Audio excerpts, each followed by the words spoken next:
So let's go ahead and open up the materials in 0309 layer masking. So here we have this first one, which is checker mask, and this is a multiple BSDF material. You can see here we have a green BSDF, which is mapped out with these stripes. And then we have an inverted stripes here on this material so that we're getting every other stripe. And this one happens to be a blue material. And then on the layer, we have, under the opacity mask, we've loaded a map that's a checkerboard. And the end result of this is that where the white is, we'll see full opacity, and where the black is, we'll see full transparency. And not transparency in the sense of glass transparency, but true transparency as in the sense of a hole. So this is a clip mask is what this effectively is. And this is a really useful technique for doing different types of meshes, nets and chain links and that kind of stuff. This is something that you can look at and sort of decipher, change the settings and see what happens. It's a nice, quick and easy type of effect that creates a really complex look that is very difficult to get in pretty much any other way. The next option here is another clip map. The idea here is that we're using gradient for our clip map. So where the white is, we're getting full opacity. And where the black is, we're getting full transparency, and all the shades of gray are various shades of transparency. And this is a nice way to create that effect of something being solid and then fading out into sort of a ghosty state or something like that, which normally you would have to do in some sort of post-production in like Photoshop or something, but you can actually do it right within Maxwell using a clip map and utilizing a map that is going to work appropriately for your object. This last one here is a little bit different in the sense that it's the exact same idea. It's an object here that is a clip map. It's a striped clip map. What we need to do here is we need to go ahead and disable that map real quick. So I'm just going to go ahead and turn that off. We're going to render that out real quick. So here we're going to get this sort of black shiny object. And if we look at that real carefully, what we'll see is we have black and black, an ND of 1.51, which is the ND of glass. We have force Fresnel turned on, and we have the roughness set for very low, for 0. And what I want to do is I want to actually utilize this as a second layer. So I'm going to duplicate this layer or add a new layer.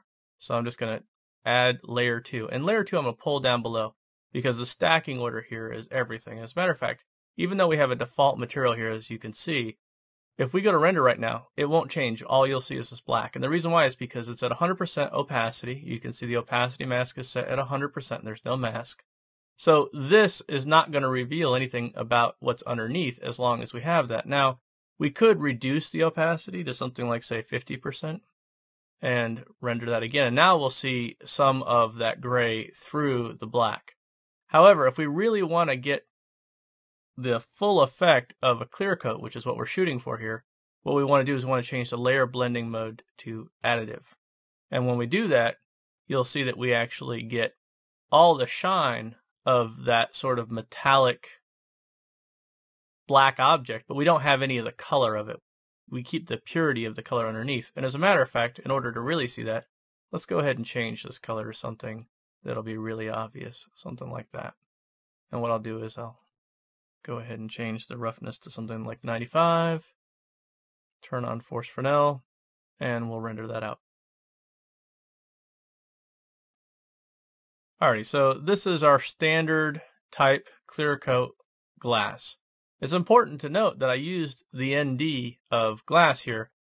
Generally speaking, most of your reflective surfaces are going to have low NDs. If you have a high ND of 3 or above, for this type of clear coat effect, you're really going to have something way too shiny, and it's not going to look realistic at all. So you want to keep the ND nice and low, like your typical transparent objects, because the coating is transparent. The reason why we can have black and reflectance 0 and reflectance 90 and just turn on Force Fresnel is because we're not concerned about the color here. We're only concerned about the shine. The color is irrelevant. We lose it as soon as we go to additive mode.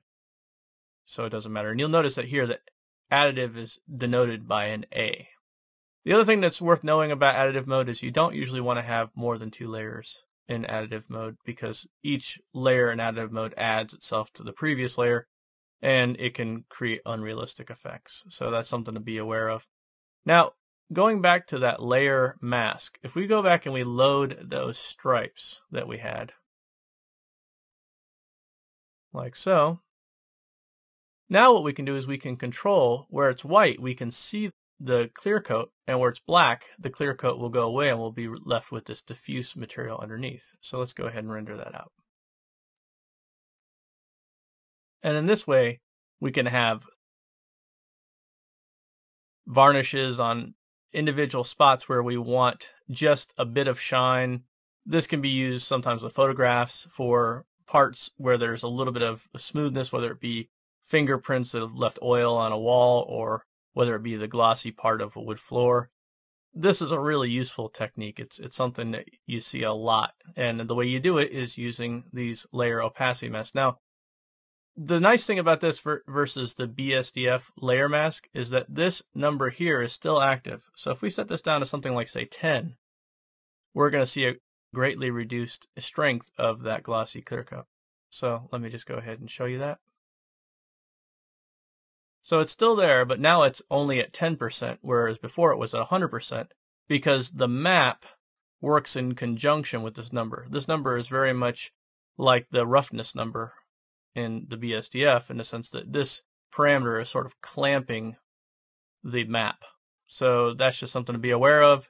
You have a lot of fine-tuning control over how this map and therefore the layer interacts with the layer underneath it. This is one of the key things of Maxwell, and we'll see this over and over again in the course of this training.